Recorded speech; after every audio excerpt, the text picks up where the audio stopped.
ವಿದ್ಯಾರ್ಥಿಗಳೇ, ನಾವು ಈ ದಿನ ಬೀಜೋಕ್ತಿಗಳ ಸಂಕಲನ, ವ್ಯವಕಲನ, ಗುಣಾಕಾರ ಮತ್ತು ಭಾಗಾಕಾರ ಈ ವಿಷಯಗಳ ಬಗ್ಗೆ ಚರ್ಚೆ ಮಾಡಬೇಕು. ಆದರೆ ಅದಕ್ಕಿಂತ ಮುಂಚೆ ನಮಗೆ ಕೆಲವೊಂದು ಮೂಲಭೂತ ಪರಿಕಲ್ಪನೆಗಳು ಅಂದರೆ ಸಂಖ್ಯೆಗಳ ಗುಣಾಕಾರ, ಭಾಗಾಕಾರ, ಸಂಕಲನ, ವ್ಯವಕಲನದ ಬಗ್ಗೆ ಹೆಚ್ಚಿನ ಮಾಹಿತಿ ಬೇಕಾಗುತ್ತೆ. ಅದೇ ಗೊತ್ತಿಲ್ಲ ಅಂದರೆ ಬೀಜೋಕ್ತಿ ಕಷ್ಟ ಆಗುತ್ತೆ. ಸೊ ಹಂಗಾಗಿ ಇವತ್ತು ನಾನು ಏನು ಮಾಹಿತಿ ಕೊಡ್ತಾ ಇದ್ದೀನಿ, ಈ ಮಾಹಿತಿ ನಿಮ್ಮ ಮುಂದಿನ ಗಣಿತ ಜೀವನಕ್ಕೂ ಕೂಡ ತುಂಬ ಅನುಕೂಲ ಆಗುತ್ತೆ. ದಯಮಾಡಿ ಎಲ್ಲರೂ ಕೂಡ ತುಂಬ ಫೋಕಸ್ಡ್ ಆಗಿ ಗಮನವಿಟ್ಟು ಈ ದಿನದ ತರಗತಿಯನ್ನು ಆಲಿಸ್ಬೇಕು. ಓಕೆ ಮಕ್ಕಳು, ಈಗ ಫಸ್ಟು ಗಣಿತದಲ್ಲಿ ತುಂಬ ಗಮನಿಸಬೇಕಾಗಿರೋದು, ಅತಿ ಹೆಚ್ಚು ನಿಮಗೆ ಕಷ್ಟ ಅನ್ಸೋದು ಯಾವಾಗ ಅಂದರೆ ಚಿಹ್ನೆಗಳ ಗುಣಾಕಾರ ಮಾಡಬೇಕಾದ್ರೆ. ಆ ಬೇಸಿಕ್ ಕಲ್ತ್ಕೊಂಬಿಡಿ. ಪ್ಲಸ್ಸನ್ನು ಪ್ಲಸ್ ಜೊತೆ ಗುಣಾಕಾರ ಮಾಡೋದು ಏನು ಬರುತ್ತೆ? ಪ್ಲಸ್. ಮೈನಸ್ನ ಮೈನಸ್ ಜೊತೆ ಗುಣಾಕಾರ ಮಾಡಿದ್ರೆ ಪ್ಲಸ್ ಬರುತ್ತೆ. ಪ್ಲಸ್ಸು ಮತ್ತೆ ಮೈನಸ್ನ ಗುಣಾಕಾರ ಮಾಡಿದ್ರೆ ಮೈನಸ್. ಮೈನಸ್ನ ಪ್ಲಸ್ ಜೊತೆ ಗುಣಾಕಾರ ಮಾಡಿದ್ರು ಮೈನಸ್. ಸೊ ಗುಣಾಕಾರ ಮಾಡಬೇಕಾದ್ರೆ ಫಸ್ಟ್ ಚಿಹ್ನೆಗಳ ಗುಣಾಕಾರ ಮಾಡಬೇಕು. ನೀವು ಯಾವುದೇ ಗುಣಾಕಾರ ಮಾಡಬೇಕಾದ್ರೆ ಫಸ್ಟ್ ಏನು ಮಾಡಬೇಕು? ಚಿಹ್ನೆಗಳ ಗುಣಾಕಾರ. ಈಗ ಯಾವುದು ಚಿಹ್ನೆ ಇಲ್ಲ ಅಂದ್ರೆ ಏನಿದೆ ಅಂತ ಅರ್ಥ? ಪ್ಲಸ್ ಇದೆ ಅಂತಾನೆ ಅರ್ಥ. ಓಕೆ, ಈಗ ನೋಡೋಣ. Plus into plus plus, minus into minus plus, plus into minus minus, minus into plus minus.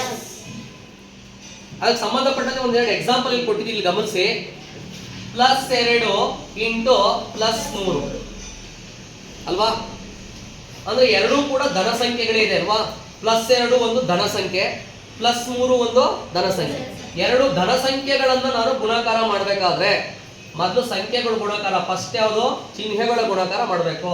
Plus into plus plus, 2 3 6. ಹಂಗಾರೆ ಉತ್ತರ ಎಷ್ಟು? ಪ್ಲಸ್ 6. ಮಕ್ಕಳ, ನೀವು ಪ್ಲಸ್ ನ ಬರೀದಿಲ್ಲ ಅಂದ್ರೂ ಕೂಡ ಏನಿದೆ ಅಂತ ಅರ್ಥ? ಪ್ಲಸ್ ಇದೆ ಅಂತಾನೆ ಅರ್ಥ. ಓಕೆ, ಒಂದು ಋಣ ಸಂಖ್ಯೆಯನ್ನ ಇನ್ನೊಂದು ಋಣ ಸಂಖ್ಯೆ ಜೊತೆ ಗುಣಾಕಾರ ಮಾಡ್ತಾ ಇದ್ದೀವಿ. ಋಣ ಇಂಟು ಋಣ ಏನ್ ಬರುತ್ತೆ? ಧನ. ಅಂದ್ರೆ -2 into -3, minus into minus plus, 2 3 6 ಧನ ಸಂಖ್ಯೆ ಬರುತ್ತೆ. ಈಗ ನಾನು ಒಂದು ಋಣ ಸಂಖ್ಯೆ ಮತ್ತೆ ಒಂದು ಧನ ಸಂಖ್ಯೆ ತಗೊಳ್ತೀನಿ. -2 into +3, minus into plus minus ಬರುತ್ತೆ. ಮೇಲ್ಗಡೆ ನೋಡಿ, ಮೈನಸ್ ಇಂಟು ಪ್ಲಸ್ ಮೈನಸ್ ಬರುತ್ತೆ. 2 3 6, ಪ್ಲಸ್ ಇಂಟು ಮೈನಸ್ ಮೈನಸ್ ಬರುತ್ತೆ. 2 3 6. ಅರ್ಥ ಹೇಳ್ತಿರೋದು? ಅಂದ್ರೆ ಚಿಹ್ನೆಗಳ ಗುಣಾಕಾರದ ಬಗ್ಗೆ ನಿಮಗೆ ಗಮನ ಇರಬೇಕು. ಇನ್ನ ಒಂದು, ನಾನು ಯಾವುದೇ ಒಂದು ಆವರಣ ಹಾಕಿದ್ದೀವಿ ಅಂತ ಅಂದ್ರೆ ಮಕ್ಕಳ, ಆವರಣ ಏನು ಇಂಡಿಕೇಟ್ ಮಾಡುತ್ತೆ? ಗುಣಾಕಾರವನ್ನು ಇಂಡಿಕೇಟ್ ಮಾಡುತ್ತೆ, ಗುಣಾಕಾರವನ್ನ ಸೂಚಿಸುತ್ತೆ. ಈಗ ಒಂದು ಉದಾಹರಣೆ ಹೇಳ್ಬೇಕು ನಿಮ್ಗೆ ಅಂತ ಅಂದ್ರೆ, ಇದು ಸ್ವಲ್ಪ ಗಮನಿಸಿ. ಈಗ 2 ಬ್ರಾಕೆಟ್ ಅಲ್ಲಿ ಈ ತರ 3 ಇದೆ ಅಂತ ಇಟ್ಕೊ. ಇದರ ಅರ್ಥ 2 ಇಂಟು 3 ಅಂದ್ರೆ ಇದ್ರ ಅರ್ಥ ಏನ್ ಗೊತ್ತಾ? 2 ಇಂಟು 3 ಅಂತ. 2 3 ಎಷ್ಟು? 6. ಅಥವಾ ಈ ತರ ಇದೆ ಅಂತ ಇಟ್ಕೊ, ಎರಡಕ್ಕೂ ಬ್ರಾಕೆಟ್ ಇರ್ಬೋದು. 2 ಇಂಟು 3 ಇದು ಅಷ್ಟೇ, 2 ಇಂಟು 3, 2 3 ಎಷ್ಟು? ಅರ್ಥ ಆಯ್ತಾ? ಅಂದ್ರೆ ಇಂಟು ಬ್ರಾಕೆಟ್ ಇದೆ ಅಂತ ಅಂದ್ರೆ ಏನಿದೆ ಅಂತ ಅರ್ಥ? ಅದು ಗುಣಾಕಾರ ಮಾಡಬೇಕು ಅಂತಾನೆ ಅರ್ಥ. ಇದು ಅರ್ಥ ಆಯ್ತಾ? ಓಕೆ ಮಕ್ಕಳ, ಇವಾಗ ಗುಣಾಕಾರದ ಬಗ್ಗೆ ಆಯ್ತು. ಇನ್ನು ಇಲ್ಲಿ ಬರೋಣ. ಇನ್ನು ಭಾಗಾಕಾರ ಮಾಡಬೇಕಾದ್ರೂ ಅಷ್ಟೇ, ಛೇದ ನಿಮಗೆ ಗೊತ್ತಿದೆ, ಛೇದ ಮತ್ತೆ ಅಂಶ. ಛೇದ ಮತ್ತೆ ಅಂಶ ಎರಡರಲ್ಲೂ ಕೂಡ ಪ್ಲಸ್ ಇದ್ರೆ ಉತ್ತರ ಏನಾಗಿರುತ್ತೆ? ಪ್ಲಸ್ ಇರುತ್ತೆ. 2 ಮೈನಸ್ ಇದ್ರೆ ಪ್ಲಸ್ ಇರುತ್ತೆ. ಯಾವ್ದಾದ್ರು ಒಂದು ಮೈನಸ್ ಇದ್ರೂ ಕೂಡ ಉತ್ತರ ಏನಾಗಿರುತ್ತೆ? ಮೈನಸ್ ಇರುತ್ತೆ. ಯಾವಾಗಲೂ ಕೂಡ ಉತ್ತರದಲ್ಲಿ ಮೈನಸ್ ಎಲ್ಲಿರ್ಬೇಕು? ಛೇದಕ್ಕೆ ಬರೀತಾರೆ, ಅಂಶಕ್ಕೆ ಬರಿಬೇಕಾ? ಅಂಶಕ್ಕೆ ಬರಿಬೇಕು, ಹೌದಾ ಇಲ್ವಾ? ಈಗ -3 -2 ಅಂತ ಇದೆಯಲ್ವಾ? ಈ ಮೈನಸ್ ಚಿಹ್ನೆ ಯಾವಾಗಲೂ ಎಲ್ಲಿರ್ಬೇಕು? ಯಾವ್ದಕ್ಕೆ ಸೇರುತ್ತೆ? ಅಂಶಕ್ಕೆ. ಇದು ಗೊತ್ತಾಯ್ತಲ್ವಾ? ಓಕೆ, ನೆಕ್ಸ್ಟ್ ಇಲ್ಲಿಗೆ ಬನ್ನಿ ಮಕ್ಕಳ. ನಿಮಗೆ ಸಂಖ್ಯೆಗಳಲ್ಲಿ 2 ತರ ಸಂಖ್ಯೆಗಳು ಇದೆ. ಪೂರ್ಣಾಂಕಗಳು, ಧನ ಸಂಖ್ಯೆಗಳು, ಋಣ ಸಂಖ್ಯೆಗಳು ಮತ್ತು 0. ಇವಿಷ್ಟು ಸೇರಿ ಪೂರ್ಣಾಂಕಗಳು ಅಂತ ಹೇಳ್ತೀವಿ. ಈಗ ಧನ ಸಂಖ್ಯೆಗಳು ಅಂದ್ರೆ ಧನ ಚಿಹ್ನೆ ಇರ್ತಕ್ಕಂಥ ಸಂಖ್ಯೆಗಳು, 0ಗಿಂತ ಮೇಲೆ, 0ಗಿಂತ ಹೆಚ್ಚು ಅಂತ. ಋಣ ಸಂಖ್ಯೆಗಳು ಅಂದ್ರೆ 0ಗಿಂತ ಕಡಿಮೆ, 0ಗಿಂತ ಕಡಿಮೆನೇ ಋಣ ಸಂಖ್ಯೆ, 0ಗಿಂತ ಹೆಚ್ಚು ಧನ ಸಂಖ್ಯೆ. 0 ಅಂದ್ರೆ ಏನೂ ಇಲ್ಲ ಅನ್ನೋದಕ್ಕಿಂತ ಕಡಿಮೆ ಯಾವುದು? ಋಣ. ಏನೋ ಇದೆ ಅಂದ್ರೆ ಪ್ಲಸ್, ಏನು ಇಲ್ಲ ಅಂದ್ರೆ 0, ಇಲ್ಲ ಅನ್ನೋದಕ್ಕಿಂತ ಕಡಿಮೆ ಯಾವುದು? ಋಣ. ಅರ್ಥ ಆಯ್ತಾ? ಓಕೆ, ನನ್ನ ಹತ್ರ ₹1 ದುಡ್ಡಿಲ್ಲ, 0. ನನ್ನ ಹತ್ರ ₹100 ಇದೆ, +100. ನನ್ನ ಹತ್ರ ₹5,000 ಸಾಲ ಇದೆ, -5,000. ಹೌದೋ ಇಲ್ವೋ? ಹಂಗಾರೆ 0 ಅಲ್ಲ, 0ಗಿಂತನೂ ಕಡಿಮೆ. ಓಕೆ, ಇಲ್ಲಿ ಅಬ್ಸರ್ವ್ ಮಾಡಿ. ಧನ ಸಂಖ್ಯೆಗಳು ಮತ್ತೆ ಋಣ ಸಂಖ್ಯೆಗಳು ಕೂಡಬೇಕಾದ್ರೆ ನೀವು ದಯಮಾಡಿ ಗಮನಿಸಬೇಕು. ಎರಡು ಧನ ಸಂಖ್ಯೆಗಳನ್ನ ಕೂಡಬೇಕಾದ್ರೆ, ಎರಡು ಋಣ ಸಂಖ್ಯೆಗಳನ್ನ ಕೂಡಬೇಕಾದ್ರೆ, ಒಂದು ಧನ ಸಂಖ್ಯೆ ಒಂದು ಋಣ ಸಂಖ್ಯೆಯನ್ನ ಕೂಡಬೇಕಾದ್ರೆ ನಾವು ಯಾವ ತರ ಗಮನ ಹರಿಸ್ಬೇಕು ನೋಡಿ. ನಾನೀಗ ಎರಡು ಧನ ಸಂಖ್ಯೆಗಳನ್ನ ತಗೊಂಡಿದ್ದೀನಿ, +7 ಮತ್ತೆ +5. +7 +5 ಕೂಡ್ಬೇಕು ನೋಡು. +7 ಪ್ಲಸ್ ಸಂಕಲನ ಮಾಡ್ತಾ ಇದ್ದೀನಿ ಯಾರ ಜೊತೆಗೆ?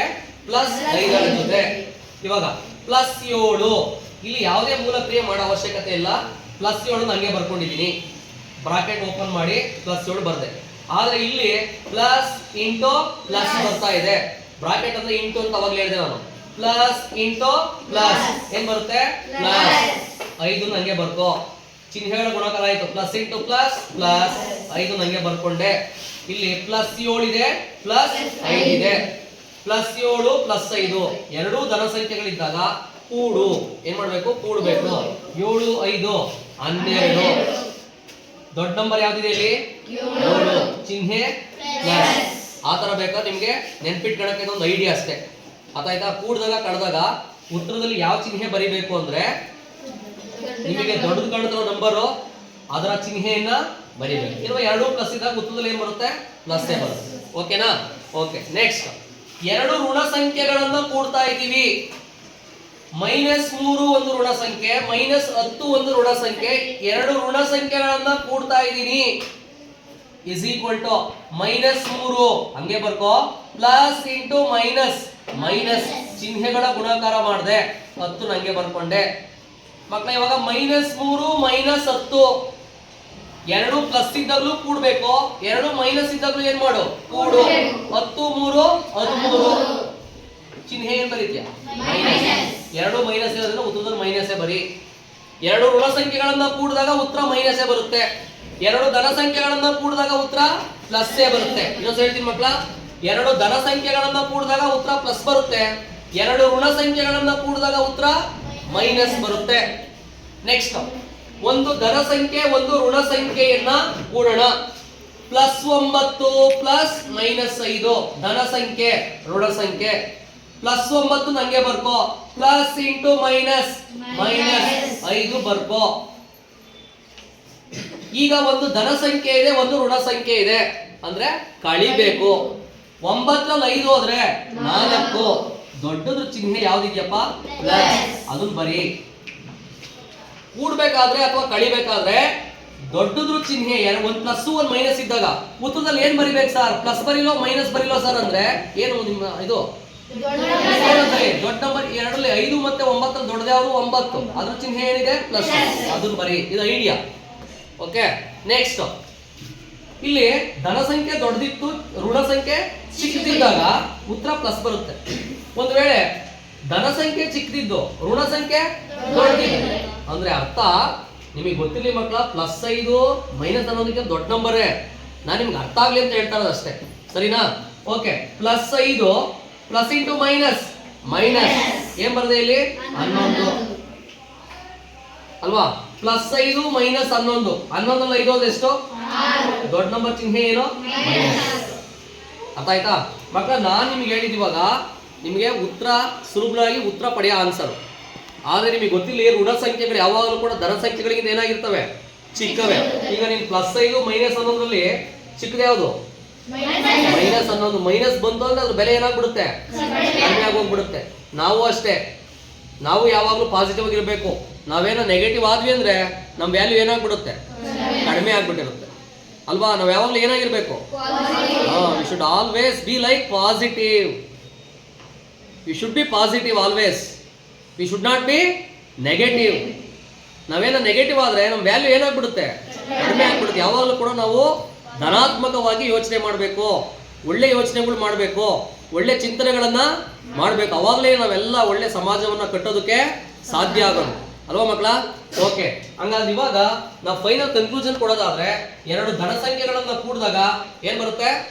ಧನ ಸಂಖ್ಯೆ. ಉತ್ತರನೂ ಕೂಡ ಧನ ಸಂಖ್ಯೆನೇ ಬರುತ್ತೆ. ಎರಡು ಋಣ ಸಂಖ್ಯೆಗಳನ್ನ ಕೂಡಿದಾಗ ಉತ್ತರನೂ ಕೂಡ ಋಣ ಸಂಖ್ಯೆನೇ ಬರುತ್ತೆ. ಒಂದು ಧನ ಸಂಖ್ಯೆ ಮತ್ತು ಒಂದು ಋಣ ಸಂಖ್ಯೆಯನ್ನ ಕೂಡಿದಾಗ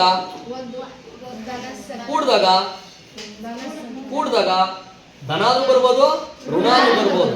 ಅದು ಯಾರನ್ನ ಅವಲಂಬಿಸಿರುತ್ತೆ? ದೊಡ್ಡ ಸಂಖ್ಯೆ ಯಾವ್ದು ಕಾಣುತ್ತೆ ನಿಮಗೆ ಅದರ ಚಿಹ್ನೆ ಏನಿರುತ್ತೆ ಅದನ್ನ ಬರಿಬೇಕಾಗುತ್ತೆ. ಅರ್ಥ ಆಯ್ತು, ಅರ್ಥ ಇಲ್ವಾ? ಓಕೆ, ಇಷ್ಟು ನಮ್ಮ ಮಕ್ಕಳ ನೀವು ಚೆನ್ನಾಗಿ ಅರ್ಥ ಮಾಡ್ಕೊಂಡ್ರೆ ನಾವು ಬೀಜೋಕ್ತಿಗಳ ಸಂಕಲನ, ಬೀಜೋಕ್ತಿಗಳ ವ್ಯವಕಲನ, ಗುಣಾಕಾರ ಮತ್ತೆ ಭಾಗಾಕಾರ ಮಾಡೋದಕ್ಕೆ ತುಂಬಾ ಅನುಕೂಲ ಆಗುತ್ತೆ. ಇಷ್ಟು ನೀವು ನೋಟ್ಸ್ ಅಲ್ಲಿ ಬರ್ಕೊಂಡು ಅಚ್ಚುಕಟ್ಟಾಗೆ ನಾಳೆ ಕಲ್ತ್ಕೊಂಡು ಬರಬೇಕು. ಓಕೆನಾ ಮಕ್ಕಳ? ಓಕೆ, ಧನ್ಯವಾದಗಳು.